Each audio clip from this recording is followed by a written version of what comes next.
Para encerrar a segunda mesa, vamos chamar uma pessoa que, até pelo simbolismo da semana, traz um significado muito forte a esta sessão.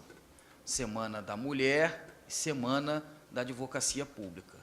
O nome dela encarna a luta, a superação, encarna na realidade aquilo que é o destino da advocacia pública, ter como seu destino a vitória. Com a palavra, a nossa querida, e por enquanto ainda não santificada, mas muito querida, Joana d'Arc.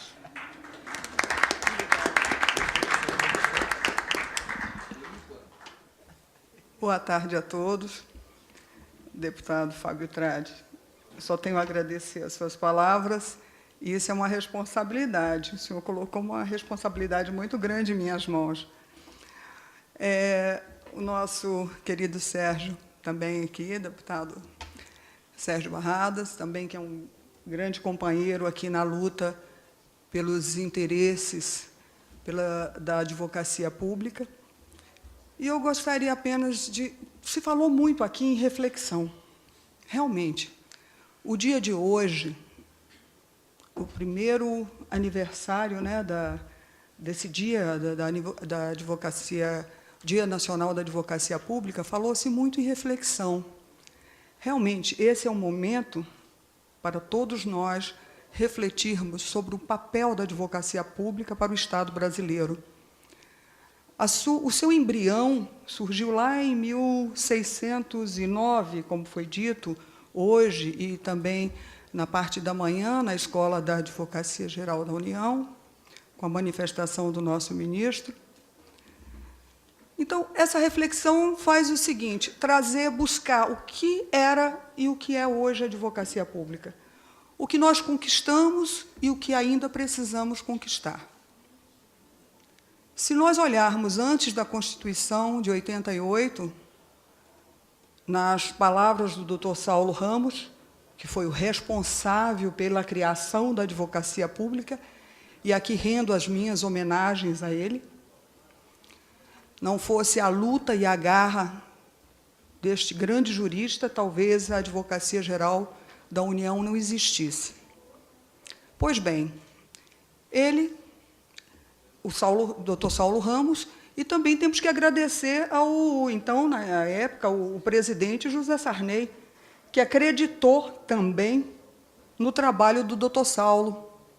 E hoje nós temos a Advocacia Geral da União e agradecemos a esses dois personagens. E me sinto honrada também por integrar, fazer parte de uma associação que ajudou a criar a AGU.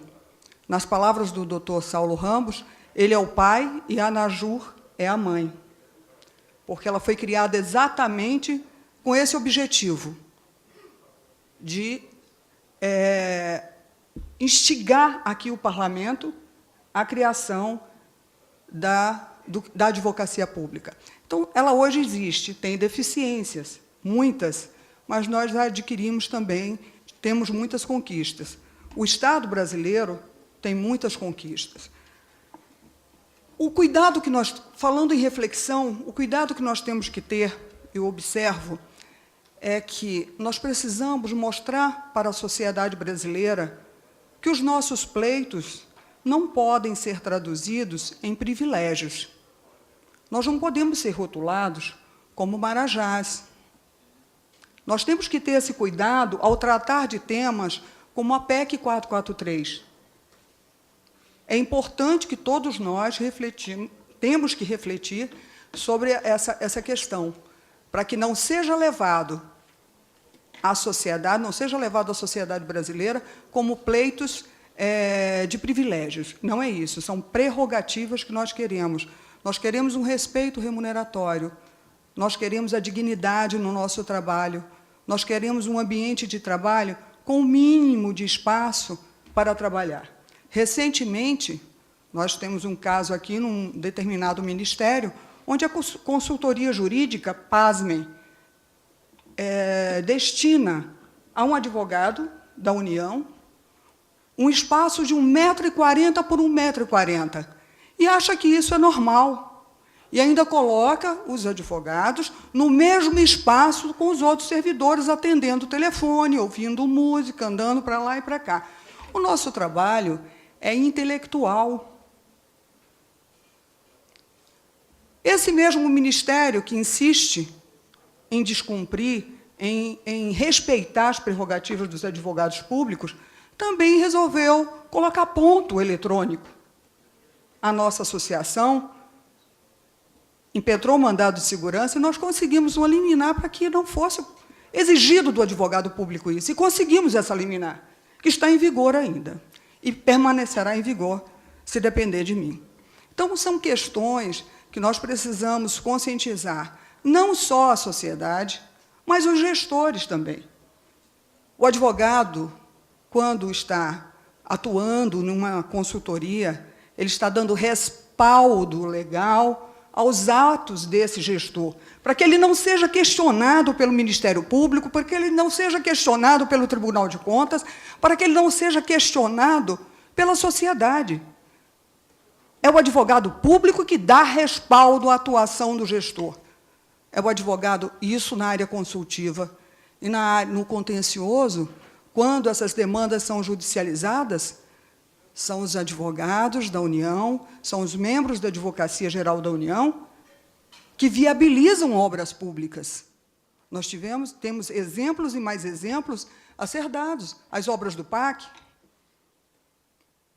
Nós estamos aí próximo de uma Copa, os estádios, todas essas obras que foram judicializadas, quem viabilizou juridicamente foram os advogados públicos. Então, nós não queremos privilégios, não. Nós queremos o respeito. Nós estamos inseridos na Constituição Federal como função essencial à justiça. E é assim que exigimos respeito. Nós não estamos pedindo, não se mendiga aquilo que tem por direito.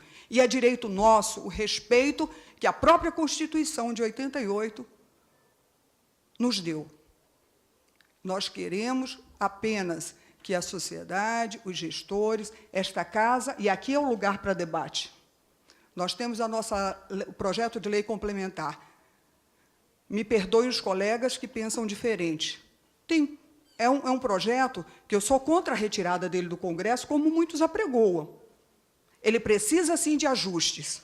A independência técnica do profissional tem que ser respeitada, sim. Mas, se nós olharmos com outros olhos, é um projeto que traz avanços, é uma unificação. Nós vamos ter o Banco Central, nós vamos ter a Procuradoria da Fazenda Nacional, nós vamos ter os procuradores federais. Talvez algumas carreiras da AGU não aceitem isso, mas vai ser uma instituição forte, muito forte. Agora, nós precisamos abrir debates, mas no campo das ideias, e não debates com ataques pessoais a quem quer que seja. Nós não vamos construir tentando destruir pessoas ou tentando destruir instituições ou desmerecendo essa ou aquela associação. Uma advocacia forte é uma advocacia unida, e nós precisamos nos unir em todas as esferas, federal, estadual e municipal. Aí sim teremos uma advocacia pública forte e respeitada. É nesse contexto que eu solicito aos senhores e todos os envolvidos nesse cenário uma reflexão dos ganhos e do que nós podemos ainda obter para os próximos 20 anos, que agora a AGU completou 20 anos, então nós temos ainda muito tempo aí pela frente para discutir. Mas eu peço aos colegas que discutam isso em alto nível. Nós não podemos discutir isso na imprensa, lá não é o local adequado para esse tipo de discussão. O lugar adequado para se discutir, para se debater, é aqui nesta casa. É aqui o lugar certo. É aqui que nós vamos discutir, brigar, mas no campo das ideias, respeitando as pessoas. Muito obrigada.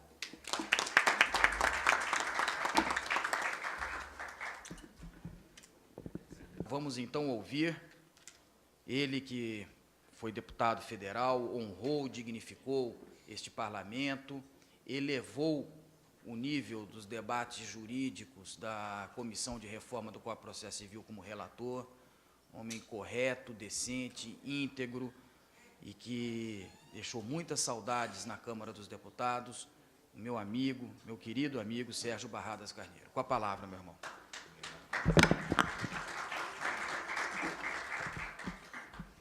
Obrigado a todos. Eu quero, em primeiro lugar, agradecer a vocês o convite para estar aqui. Eu não sou advogado público, já nem mais sou deputado, e vocês podem, por um momento, se colocar em meu lugar e imaginar o sentimento, o carinho recíproco de estar aqui, convidado por vocês, para ouvir as palavras que ouvi aqui com relação à nossa atuação, que, como vocês, eivada de espírito público, com o melhor propósito de servir ao meu país e ao nosso povo. É bem verdade que em todas as categorias existem os bons e os maus profissionais. É óbvio que existem os bons e os maus políticos, os bons e os maus advogados públicos, os bons e os maus advogados, os bons e os maus juízes, os bons e os maus médicos. Então, é preciso admitir também que existem os bons políticos, né? E eu sempre procurei ser o político que eu gostaria de votar como eleitor.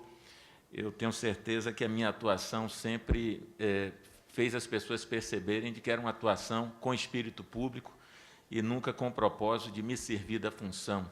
O Rômulo falou aqui que a AGU está presente nessa casa e, com muito orgulho, eu posso dizer que ela foi implantada aqui na minha gestão como procurador desta casa. Uma das coisas mais difíceis na Câmara dos Deputados é você arrumar 1 metro quadrado aqui para instalar quem quer que seja. E nós conseguimos aqui, nos acotovelando, não é, Joana, tão ruim quanto a desse ministério. Não é o espaço que a AGU merece, mas também não é tão ruim quanto a desse ministério. É uma sala, é um gabinete, né, que foi adaptado, mas o mais importante é o simbolismo de ter a AGU aqui dentro, porque, como foi dito, a AGU não é uma advocacia do Poder Executivo, é a advocacia geral da União, e esta União é composta dos 3 poderes, né, do Executivo, do Legislativo e do Judiciário.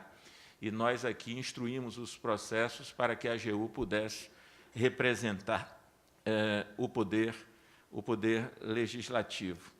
Eu, além da honra de conviver e conhecer e fazer amizade com muitos de vocês, que transformou-se numa amizade pessoal, conhecer pessoas com elevado espírito público, ainda tive a honra de ser homenageado, lá quando estive com o Rogério, com a medalha Santiago Dantas. Né? Para mim foi uma honra muito grande e eu valorizo demais essa homenagem, Rogério. Quero lhe agradecer também. E eu quero parabenizar vocês por este evento. É preciso que se reúnam essas diferentes entidades da advocacia pública para que se possa pensar em voz alta, para que se possa refletir sobre aquilo que já foi conquistado e aquilo que é preciso que seja conquistado em função da mudança, né, do mundo. Nós estamos caminhando, e no novo CPC nós procuramos fazer essa travessia, por exemplo, para o chamado processo eletrônico, que não é uma realidade no judiciário brasileiro como um todo. Nós procuramos firmar a eficácia normativa da jurisprudência. O Alan, quando falou aqui, fez menção àqueles recursos heróicos e procrastinatórios fazem parte, né, do passado, da atuação de vocês, em que vocês tinham que fazer aqueles recursos até sob pena de uma sanção disciplinar, e que nós, no CPC, procuramos livrar vocês na medida em que o assunto já esteja pacificado jurisprudencialmente por súmulas e acórdãos do STF, do STJ, por valores, né, no caso da Justiça do Trabalho, enfim, nós fomos ao encontro dessa nova realidade. Então, tem muitas coisas que estão acontecendo. Como disse Rogério, às vezes a coisa não está madura para acontecer, mas é preciso que ela seja discutida. Às vezes nós temos uma grande ideia, nos embevecemos com essa ideia, mas ela ainda não está suficientemente socializada ou consensuada entre as entidades para que seja objeto de uma defesa junto aqui à Câmara dos Deputados, para que ela seja transformada numa norma, até porque a boa lei é aquela que consagra uma prática social, uma prática, no caso da advocacia de vocês. Então, eu acho que eventos como esse, eles são extremamente importantes. Eu sempre louvo as pessoas que se mobilizam para vir a um espaço como esse, a um momento como esse. Muitas pessoas, às vezes, ficam impressionadas com a maior ou menor quantidade de pessoas. Eu sempre valorizo a qualidade da plateia, né? Não adianta você ter um plenário lotado se as pessoas não estão prestando atenção, se as pessoas não estão comprometidas com aquilo que está sendo discutido. Então, eu quero parabenizar e louvar a vocês por essa iniciativa, e eu não sou advogado público, sequer sou deputado nos dias de hoje, mas eu acho que o que o Alain e a Joana falaram aqui, essa sementinha de que vocês devem congregar todas essas entidades num único fórum, é extremamente importante, para que um não fale uma coisa e o outro fale outra. É preciso que vocês consensuem as teses entre vocês, porque o que é que nós vimos aqui, eu quando estava aqui, é que na medida em que uma categoria obtém um avanço, na medida em que uma categoria obtém uma conquista, logo em seguida vem outra reivindicando a isonomia. Então, é a união que faz a força. E aqui, para os parlamentares, é importante que essa ideia venha com a força e o respaldo de todas as categorias da advocacia pública. É a união que faz a força, né? Aqui no parlamento, eu tive a oportunidade de aprovar a emenda 66, a PEC do divórcio, e eu sempre dizia que para construir você precisa de muitos, para destruir basta um. Basta um deputado sentado onde vocês estão pedir uma verificação de quórum para derrubar um projeto que tinha tudo para ser aprovado naquele dia. E ali você perdeu a semana, porque a comissão já não reúne mais naquela semana. Na outra semana tem um feriado na quarta-feira, aí já não vai ter sessão, aí os deputados já não vêm. E aí mudou para outra semana, se na outra semana você não teve quórum, entrou o recesso, e aí mais 60 dias, enfim. Então, aqui também tem um momento da maturação da ideia, tem um momento da maturação da aprovação. Eu sei disso por conta dessa aprovação dessa PEC. E, quando nós aprovamos, eu fui para a tribuna, e na tribuna eu comecei a agradecer todo mundo, a agradecer os deputados que tinham assinado a PEC, ao presidente da CCJ que tinha posto em pauta, ao deputado que tinha feito a relatoria, enfim, fui agradecendo todo mundo, até o secretário da mesa eu agradeci, e a PEC conseguiu ser aprovada. Então, essa é uma casa que você tem que abraçar a muitos. Nas entidades de vocês têm que abraçar todos, têm que conviver com a divergência, né? Não vai haver unanimidade nessas teses, sempre vai ter um grupo minoritário, que é importante porque ele faz com que nós exercitemos os nossos argumentos, melhoremos os nossos argumentos, para que as ideias cheguem aqui já amadurecidas para os parlamentares. Então, eu quero agradecer e dizer que vocês estão muito, mas muito bem representados pelo deputado Fábio Tradi, como presidente dessa frente parlamentar. Eu fui colega do seu pai aqui, eu já sou mais velho que ele, sou mais velho que muitos aqui, e tive a honra de ser colega do velho Nelson Tradi, e tive a honra e o privilégio, né, de dividir esse espaço com o deputado Fábio Tradi. E posso dizer a vocês que é um dos melhores deputados que o Brasil tem nesta casa. Todas as demandas que tiverem sobre os cuidados, né, do deputado Fábio Tradi, vocês podem ter certeza de que elas serão conduzidas com competência, com talento, com seriedade, com honestidade e com sinceridade. Então, muito obrigado a vocês pelo convite, parabéns pelo evento, e que vocês possam ter nessa casa muitas conquistas, muitas vitórias, porque do trabalho de vocês depende o povo brasileiro.